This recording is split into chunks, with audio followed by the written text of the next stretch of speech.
যেদিন Neymar football থেকে বিদায় নেবে সেদিন শুধু একটা খেলোয়াড় বিদায় নেবে না, বিদায় নেবে লক্ষ লক্ষ মানুষের স্বপ্ন, রাত জাগা আর হাসি কান্না মেশানো স্মৃতি। ব্রাজিল টিম সাপোর্ট করে শুধু নেইমারের জন্য হয়তো সেদিন থেকে টিভির সামনে কেউ আর আগের মতো বসবে না। রাত 2টার ম্যাচ, যেখানে চোখে ঘুম কিন্তু মনে শুধু একটাই অপেক্ষা, আজ নেইমার কি ম্যাজিক দেখাবে। হয়তো কেউ আর সেই অপেক্ষায় থাকবে না। যে ছেলেটা ড্রিবল করে 3 থেকে 4 জনকে কাটিয়ে যেত, যে হাসি মুখে খেলতো, যে হারলেও কাঁদতো, জিতলেও কাঁদতো, সে একদিন চুপচাপ বলবে, আমি আর খেলবো না। সেদিন তার ভক্তদের চোখে পানি থাকবে। কেউ হয়তো চুপচাপ স্ক্রিনের দিকে তাকিয়ে থাকবে, কেউ হয়তো ভিডিও রিওয়াইন্ড করে পুরনো গোল দেখবে, আর ভিতরে ভিতরে বুকটা ভেঙে যাবে।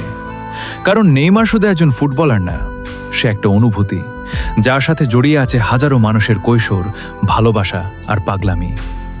অনেকেই বলে নেইমারকে সবাই ভালোবাসে না, কিন্তু সত্যি বলতে যারা নেইমারকে ভালোবাসে না, হয়তো তারা ফুটবলের সেই সৌন্দর্যটাই পুরোপুরি বোঝে না। নেইমার, তুমি যখন বিদায় নেবে তখন স্টেডিয়াম হয়তো চুপ থাকবে, কিন্তু তোমার ভক্তদের হৃদয়ে তখন ঝড় চলবে। কারণ কিংবদন্তিরা কখনো হারিয়ে